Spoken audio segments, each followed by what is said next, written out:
Welcome to the world united. Welcome to the world united. And Rohilji, you wanted that somebody should ask you a question. So let's start with that. Ambika ji and Radheshyam ji, you can unmute yourself, please. You can unmute yourself. Yes. I have done it. You have. So any question from your end, as because Rohilji has left it open for you. He says anything that you want to know from him. I just felt so. Can you hear me? Yes. Yeah, I just felt so amazing, and really resonate to what you are bringing on the table. You are what you are discovering, and how, like you almost like bringing like almost like an invitation. Where is our yoga on moving and heading, into this time that we are in right now. And I guess what I am guess what I also wanna know more is that where are you seeing where are you like seeing this leading to, like how yoga will be developing um, while we move all of our work online. I have a lot of students, that is I heard a lot of complaints from my students doing teacher yoga online, and they find it really difficult and to study to move the study of yoga online, which is meant to be in person with the supervision of the physical of the teacher, and the whole thing really changes, when we move the yoga study online. Um, how are Uh, your view on that? I would say that I would say in-person teaching cannot be sort of the online cannot substitute that. And in-person is, of course, the most powerful way of teaching. But of course, I would say that online is better than nothing. And especially in such times, I think the whole online mode has allowed also um, before the pandemic and also after the pandemic has allowed us to reach out to far more number of people as well. A lot of people can join online, where in a physical setting you can have maybe a max for a talk you can have 100, but in an online talk you can have many more. So I think of course there are the pros and the cons of online. You can't there's no black or white about it. And I think that it's also as the with the internet and with these technologies, there is a sort of coming together of different spiritual traditions, so that if you are somebody sitting in, I don't know, Africa or Europe, um, and you don't have the money or the opportunity to travel and to go around to find spiritual teachers or to find those gems of truth or of those practices to help you, you can sit back in your home and access it through a video. And I think that is very powerful, because until now, spirituality was always seen as something that is more tied to a rich person or a person who's already well off economically, so that it's something that you go to um, as a seeker, and you have the capacity to spend that money to, and you're not caught up in the rat race of earning a daily living. And I think that that is something that the online space is changing, because even somebody who's working 8 hours a day can come back home after a long day of work and switch on a video instead of watching TV, where they connect with somebody and get some teachings and some help. So I think um, that is the power of the online mode. Yeah. But nothing compared to being in the presence of a real Sadguru or a truth seeker, right? An enlightened man. Nothing compared to that. But yes, online is definitely better than doing nothing, right, Right. Ambika ji? Yes, I was just I mean, I'm just now like because remember. when you're in the presence of that, vibration, the things are very different.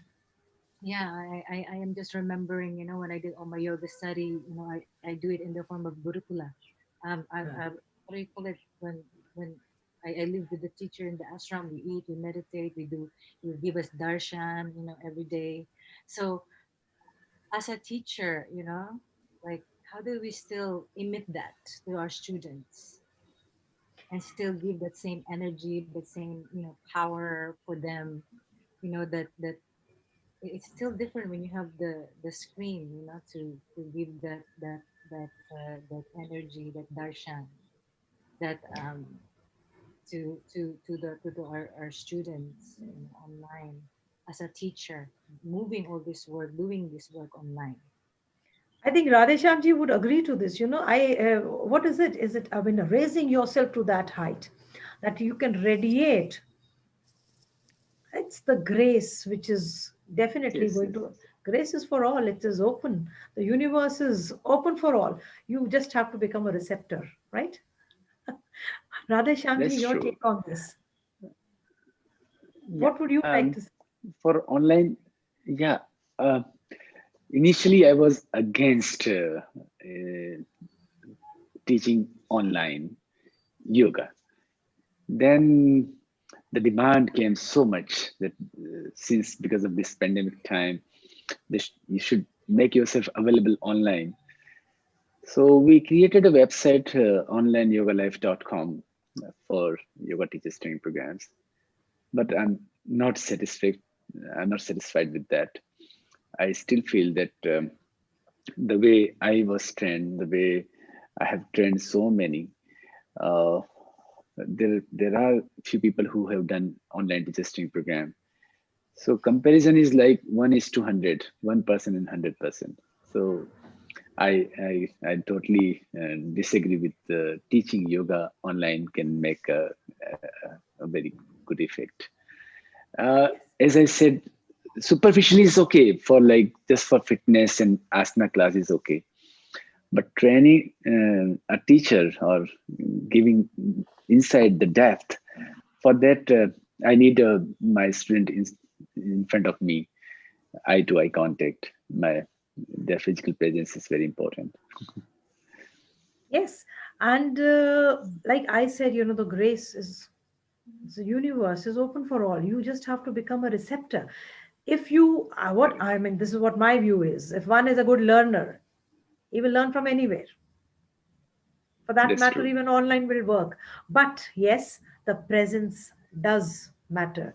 Since the topic of our discussion was actually, how to take the teachings of yoga beyond asanas, that is, beyond the physical exercises, and make it reach the masses. So, not just exercising, taking you to the deeper level. How can we do that? How can we do that? See, if I can speak about it. Yes, why not?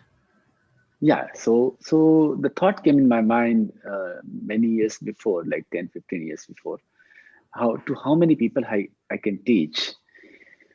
So the solution was there to train teachers, create good teachers, find eligible person who can take this knowledge, wisdom of yoga to many.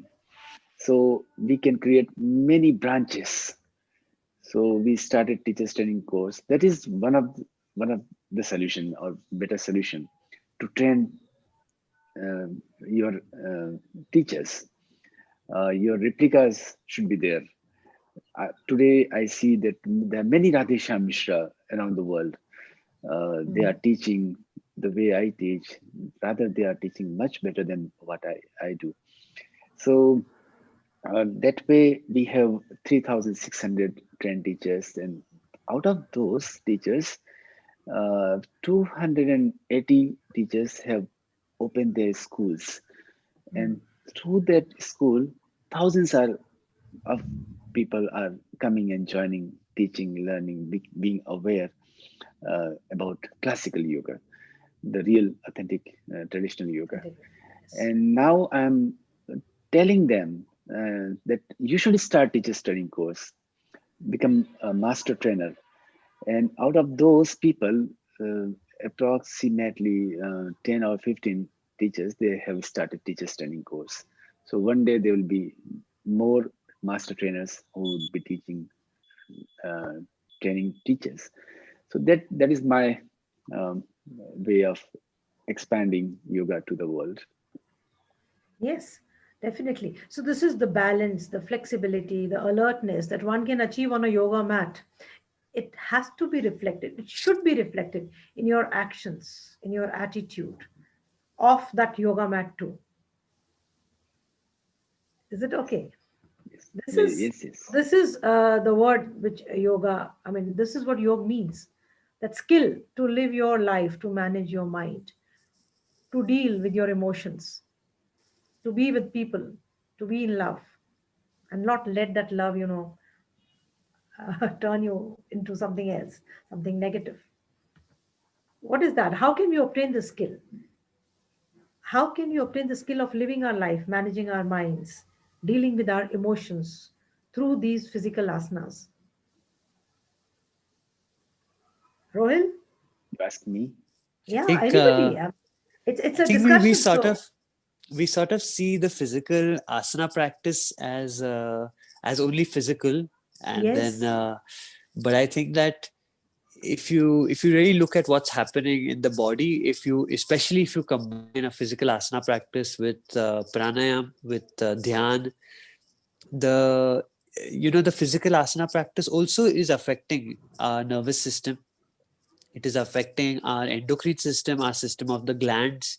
Mm, So the way our hormones are being produced, everything is changing. So even if somebody comes to the practice with only a physical outlook, mm, uh, these practices are changing, calming down their nervous system. That's the first thing, when somebody yes. who is coming to yoga, especially from a stressed out city life, their nervous system is very active, very activated, and through pranayam, through the asana as well, their nervous system can calm down.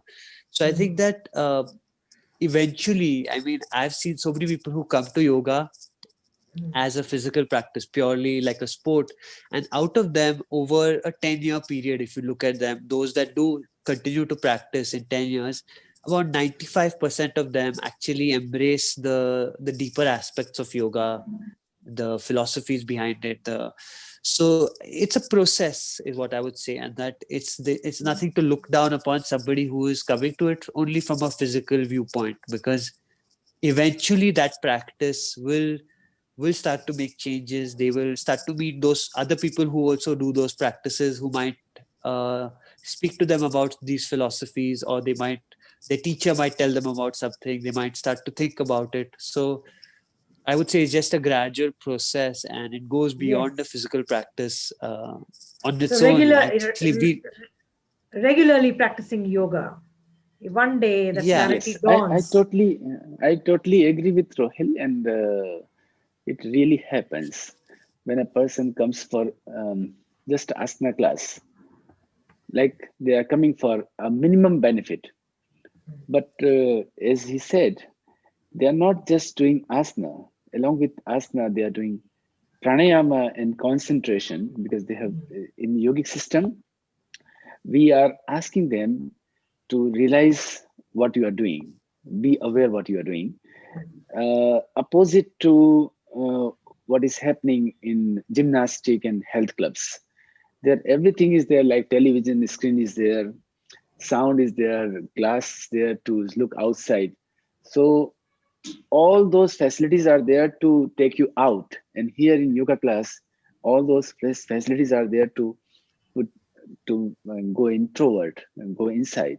Mm, So by and by they realize that they are receiving greater benefit out of just asanas, and then we see that the change is there, the transformation is there, and they start to see that when their body is getting healthier, the mind is automatically automatic. getting healthier. They're getting good thoughts, pure thoughts, thoughts of like inventions and creations.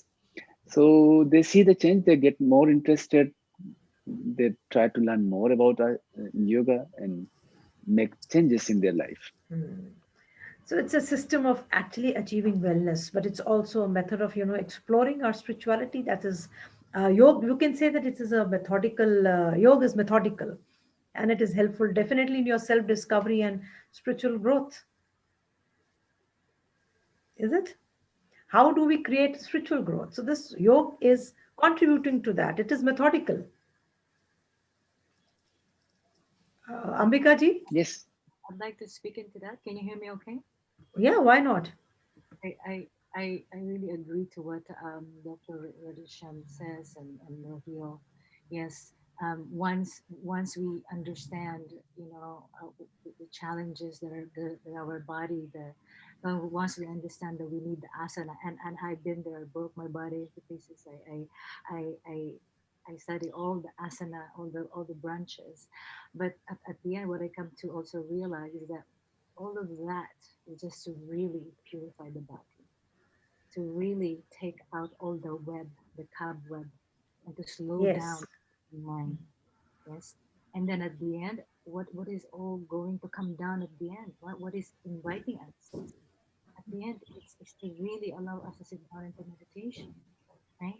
Because if we sit down into the meditation and our mind is is full of this projection from the past and thinking about the future, and when we sit down our when we, every time we sit down, our energy is looking down into our sexual area, or we're thinking about our food, or there's aches in the body, or there's so much self-talk and judgment. And so we need to purify the body through movement. Yeah, because really the purpose is to move the body. What the Taoist is always saying, with all, to purify all the meridian, to allow the meridian to move, the nadis, to cleanse the nervous system of all the emotion that each organ hold emotion. So also to clear the liver, to clear the spleen, to clear all of the, allow the energy to move through the movement, through the embodiment. And with that, there's an intention, there's a breath. And what is all of that are teaching us, right? When we when we move with breath and awareness and mindfulness, that's meditation. Because each time we are aware, okay, I'm moving, I'm doing my trikonasana, I'm putting my leg behind my head. Oh, there's a pain in there. Oh, I can't breathe when I'm doing. So this is what teaching us. This is still teaching us awareness, and the awareness is the key to open the door so we can enter into the place of consciousness, to realize, wow, I am bigger than this pose. I am bigger than my breath. Wow, I am feeling this pose is really is I can do this pose, but something is me, like my ego is saying, yes, I want to do that. I want to look good in my Instagram and my Facebook post, you know. So, but then there's a part of us that is observing that. It's like, wow, I am Yes. observing. There's a part of us that is breathing. So really, what really did all of these practices is teaching us to becoming aware. And the moment we become aware, we slow down. We come into the place of silence and stillness, when we can hear, when we can understand what causes that disease, what causes the disconnect from our body to mind and spirit. And then we begin to start the embark of the journey of self-discovery. Because of my eating, yes, I'm eating a lot of sugar. Yes, I'm pushing myself. That's why I heard. Oh, that's why I have this cancer. Yes, because I'm holding this anger. Yes, now I understand. Now, and then eventually, when we reach this point, we make choices. The meditation, the awareness allows us to be in that place where we can discern, we can make better choices. That we're no longer choosing between right to wrong. We're just moving into where our heart is vibrating because it feels good, it feels right, because that's where we are. Realizing that we are more than our breath, our asana, the food that we eat.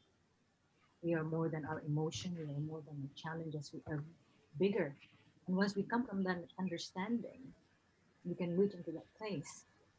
Then our challenges and our issue that before is the center of our attention, all of a sudden it's just become an opportunity. Because that very same issue, that very same disease become a doorway to seeking, like, I need to do yoga, I need to meditate because I have this disease, I have this pain, I have this emotion, I have this anger. So they actually become a catalyst for us to burst our consciousness, burst into the open, so we can really begin that self-discovery. So again, looking back, right? Really honoring that pain, or honoring that suffering, that misery, because they become the catalyst of the opening, so you can start inquiring of yourself who you really are, and then with that same journey, we return back into love, we return back into our essence. So it's any person who's practicing yoga. So we need to continue this practice of purification through the embodiment, through movement, to stretching. Yes, because this become like a maintainer. Yeah, the body needs to move, you know, like my teacher, my first teachers in Chennai, while I did my master's in yoga, you know, I would watch him 4 a.m. in the morning. He's like 98 now. He's 98 years old now, and I never forget what he says. I met him when he was 80, and he was saying that all you need to remember is to make sure you always stretch your spine, you bring oxygen into your spine, and that will lubricate your whole body. And that's what I would see. I would see him like do, Surya Namaskar 10, 20 times every morning. Because even if he's 80, he needs to move. And that's what keeps him until 98 or 99 right now. He's still in Chennai, but that is stuck with me. Is that even though do whatever you can, whatever, as long as you move the body, you welcome the energy, whatever movement that you do, but move your body. You need to generate that energy. Yeah, life force. Invite this life force in our body through movement, through breathing, through energy work, through chanting. Yes, through meditation, and then at the end of that, make sure we always find time to be in silence and meditate. And just really from that place of meditation, we're able to step back, watch the thoughts, watch the emotion, everything that rising up in the body, and observe. So this is where the awareness comes. After the movement, after the energy was released, clarity comes, and then we watch. And we can use this in every areas of our life, the decisions, relationship, health, what we eat, what we do, because we have that pausing moment where we can observe. Okay, I'm angry right now, but let me just step back. Okay, I had this pain in my knee from doing so much, stretching. Let me step back. What is this pain is really telling me? Do I need to keep practicing yoga more? Do I need to change or adjust my poses so I don't trigger more of the pain? Do I need to change my diet? Do I need to change my relationship? So really what really teaching us is to become aware.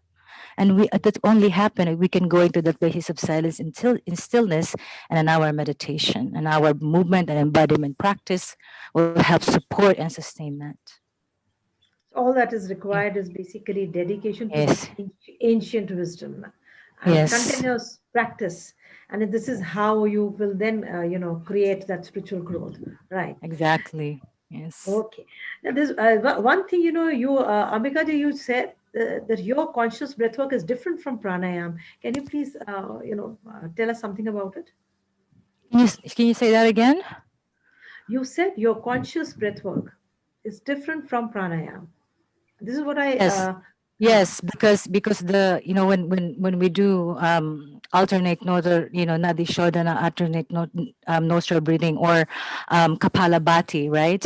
We there's a different technique of this breath, and also the different intention, right? Well, the energy rise up, and we had an intention, and then we had a different experience. In the conscious breath work that I've come across with is this different technique of breath work where there's no technique, but it's just simply moving from simplicity of the breath to breathing softly and to inviting the big volume of air. For example, I'm breathing on the nose right now. Now I'm going to move into conscious breathing where I'm going to invite big volume of air. So I'm going to do that through opening my mouth, releasing my jaw, relaxing my jaw, relaxing the back of my throat. So now my breathing changes. The volume that I gather changes. And what it is trying to access is accessing my heart, my chest. So if I keep breathing that way, what's happened? I flood my body with this fresh oxygen. So when I flood my body with oxygen, it goes deep into my cellular level. And when that happens, the body becomes like this boiling, boiling water. Everything rises up into the surface. And we carry so much in our body. We hold so much in our body, emotion, illnesses, diseases that's trapped in our body that is unexpressed. So what we do when we breathe in with awareness this way, with this much volume, we bring out all of that into the surface, and then we started to feel. We started to access, right, emotion that is trapped into our heart or is trapped into every part of our body, and then we begin to give it a space. We give space for the anger. A person maybe want to shout, or cry, or really feel that deep sadness, because now there's a space. We're no longer suppressing that. And in that moment, we may see some clarity, emotion there. We may able to access akasha from there, which is a universal library. We're able to access the past memories, what causes that certain emotion, that certain challenges that connected to that events that took place in the past, that now there's a place in now this present reality to be released and have a space to be expressed. And so now that emotion that is unexpressed, that is called energy cysts, energy stocked, that meant to be, that if it's unexpressed, it will cause a disease. Now it's been expressed, through breath, through an emotion, through an embodiment, and a person maybe want to dance or do a yoga practice because now there's a doorway. Now it finds a gateway to be expressed. Okay. So a person will feel light. So you inhale from your nostril and exhale from your mouth, is it? Right. Or the other way around, just inhale and exhale into your mouth. Okay. With an uninterrupted, very gentle, circular connected flow. So really it's like having a deep sigh of release. Do we have something like this in our traditional yoga also, Radheshyamji? Is there any asana related to this kind, or is it something different? Because she says it's different. I've got no idea. So not exactly like this, but we have liberty to modify our techniques with the time, with the generation, with the modern time. So like traditional people used to practice the same pranayam in earlier time in different way. Now we don't have that strong physical body, so we are doing in a moderation. So we have the liberty to modify our system, but these are not there in traditional system. Okay. Doctor, anything from your side? Radheshyamji wants to leave for his class at 12:30, he says. Thank you. Thank you. I had to play that music which was specially made by Teju. We were waiting for Anandgiri, so I stopped that. But now after this, we'll definitely do. Anything from your end, sir? Yugandhar, sir? He is behind all this. He's leading that convoy of spirituality.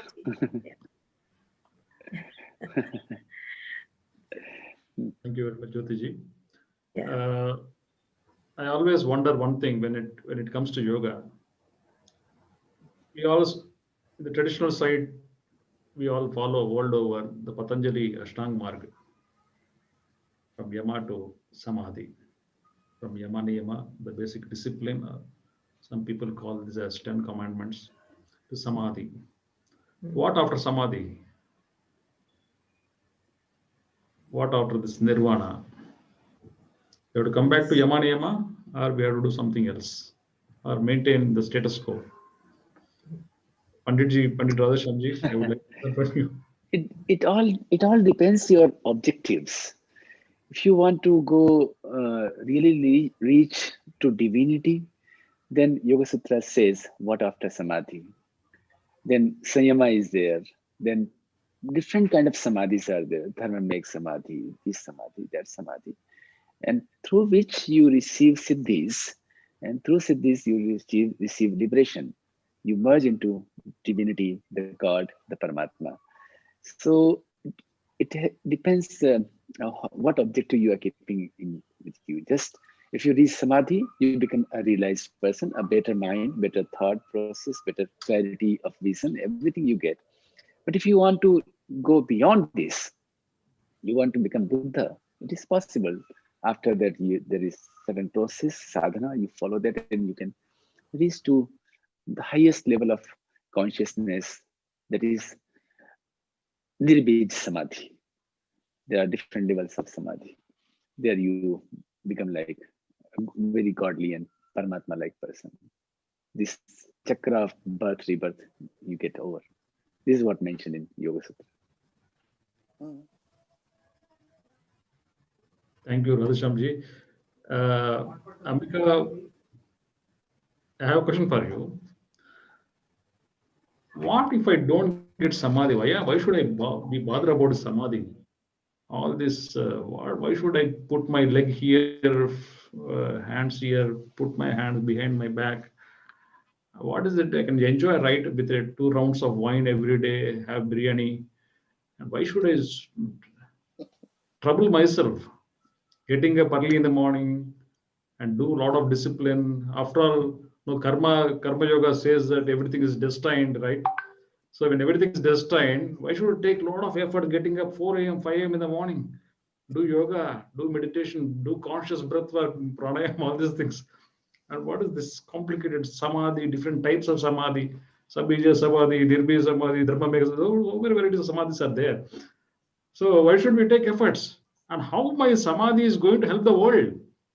If it is only helpful to me, why should I actually work for it? Good question. It's a good question. And you know what? You don't have to do anything. You don't have to do all that. You don't have to go through all that trouble. But then again, I'm remembering my teacher, in Mysore, a very beautiful man, Teacher Kumar. He only said a much beautiful thing. He said that when the wound is not ready, the mind will create a reason, an alibi to create space for procrastination, for reason not to do meditation, not to do healing.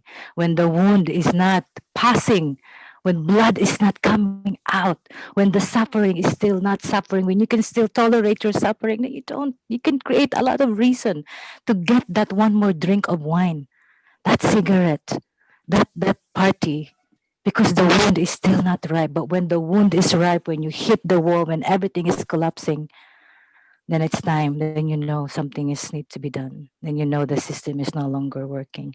So you have to ask yourself, how ripe is your wound?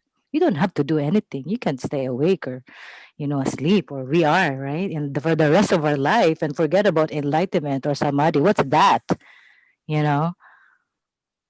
So again, it's all up to you. How deep is the wound? How deep is the suffering? How deep our desire for freedom, for the suffering? We don't have to do anything or go somewhere. You can just stay here and remain asleep, right?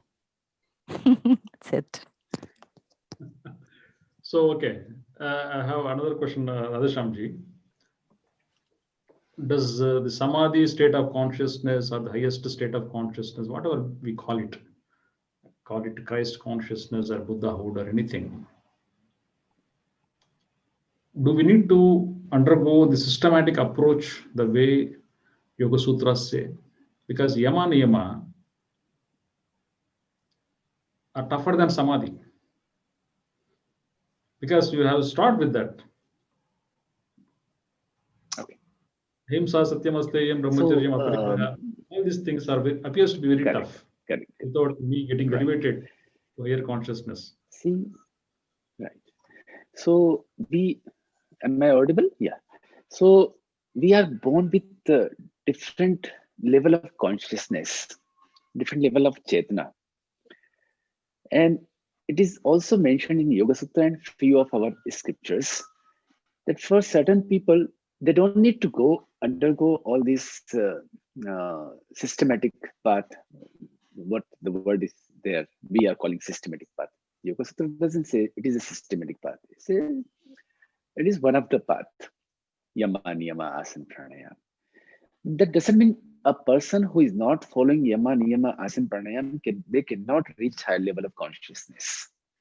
There are certain people, they are born with a level of consciousness like Vivekananda. He has not practiced yama, niyama, asana, pranayama. He has never practiced it.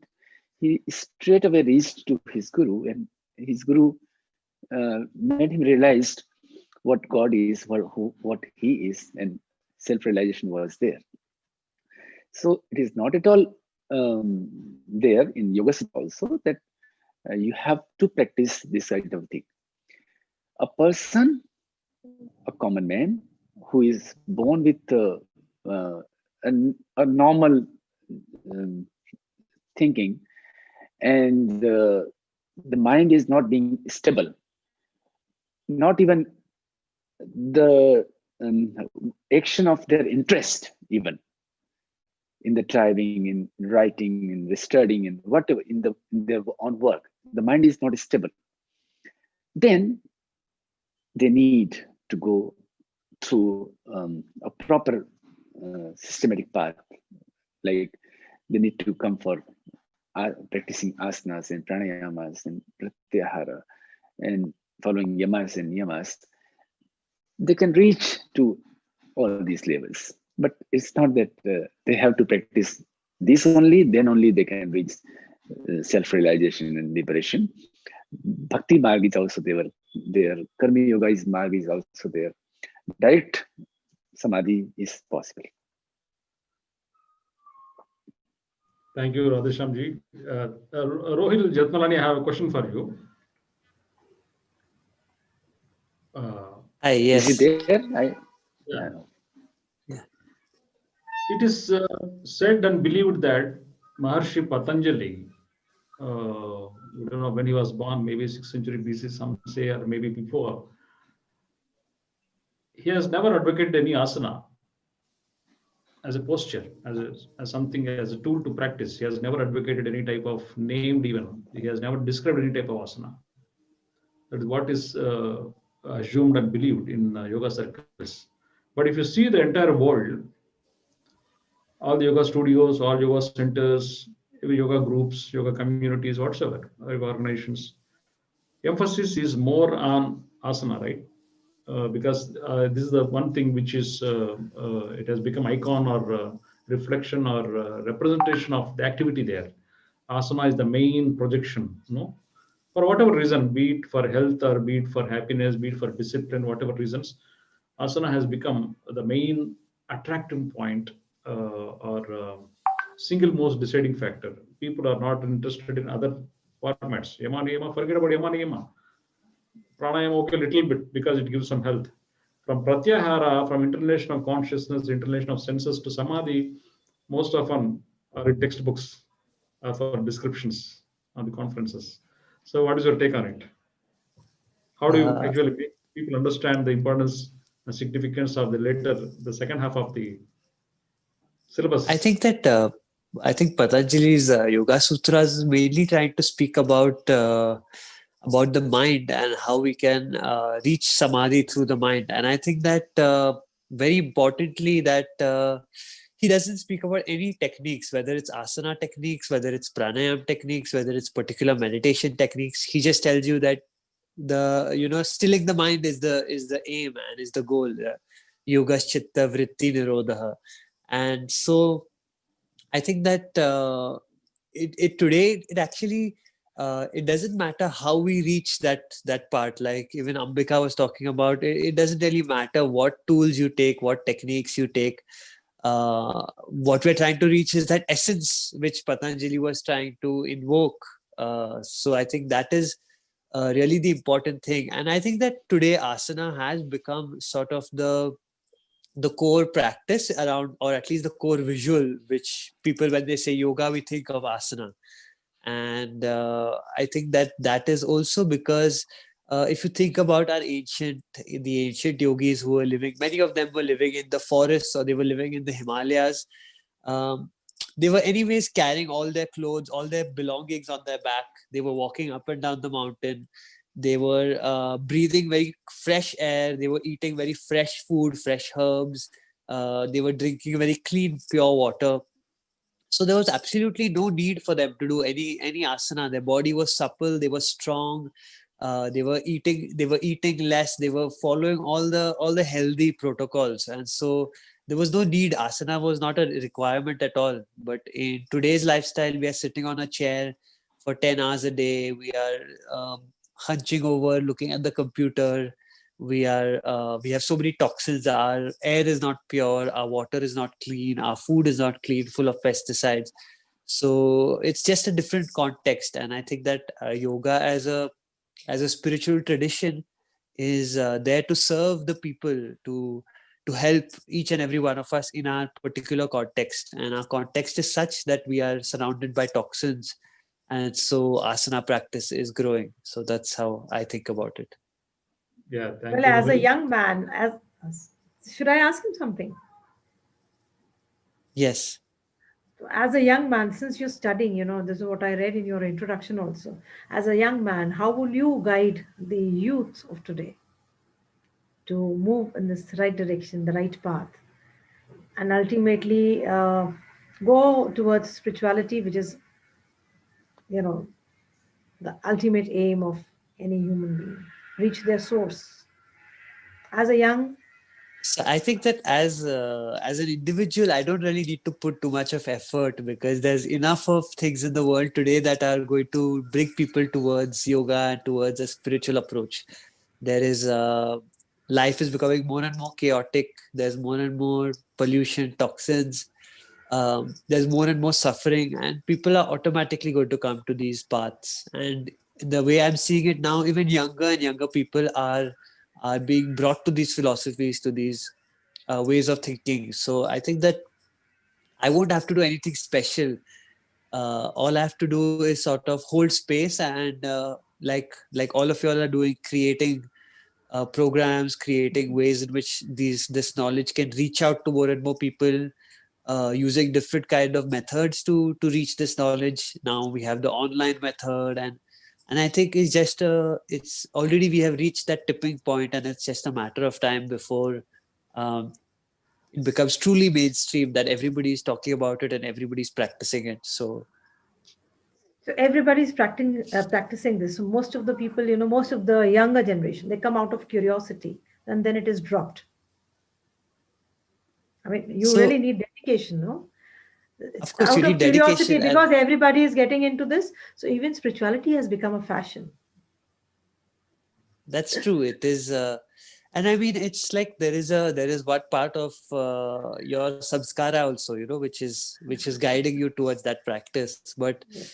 I think that in today's day and age, like we have information, a lot of information, and of course, kids are also bombarded with a lot of rubbish information. But at the same time, it's also the task of, because they have to go through that, all those different sources of information right from a young age.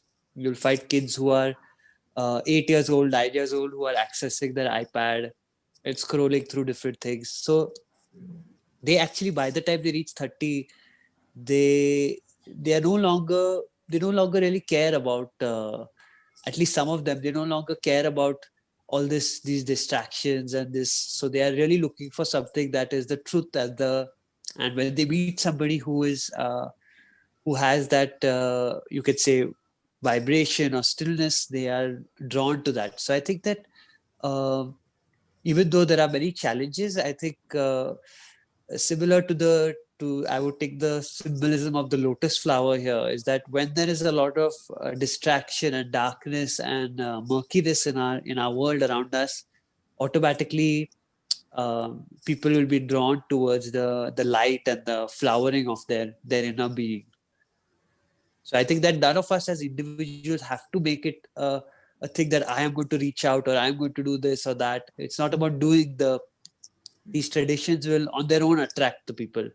There is a Yes, power in these practices that it will draw people. It's we as individuals definitely. don't have to do anything as such. We have to do our own path, and it will come. It will all happen. This is what I actually wanted to hear. So this truth, the power of truth is such, it pulls you. Power of truth is such. Right? Anything, sir? Tejamai Ma, would you like to? So, if you ask Rohil about the young man of the group, nobody will accept. Others will not accept. About the? If you alone are called as young man, others will not accept here. He's actually still studying. He's still a student. This is what I'm also studying. I will enroll myself to some universities. So next time you can call me also young. I will enroll myself to some university. And just one line I would like to say, I agree with Rohil. Right now we have, like he said, youngsters are going to come automatically. Don't worry about it. Means I see that this time, at this period of time in our ashram, teachers training course is going on. And I would like to show a picture here, if you can see. These are 12 participants.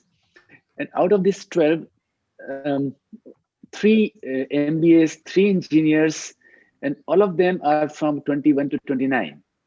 They are becoming teachers. One girl has come from Dhaka, one from Kerala, one from Delhi, one from Rajasthan. So they're all youngsters. They are becoming yoga teachers. They don't want to opt and go for marketing and finance and corporate and these companies. They want to serve yoga now. It's not, and I'm telling you, it's not for fashion. They came with something came inside them, and they came for the testing program because we interviewed them very well. Are they really coming from inside or just looking at there's a lot of money in yoga, so let's go there. So it's there from their inside. A lot of youngsters are coming and joining yoga today. Yes, thank naturally. you, Shyamji. Thank you, Ambika ji. Thank you, Rohil ji. Thank you very much for your wonderful insights, wonderful presentations, and beautiful ideas. Thank you so much. Whole world is listening to you. And we are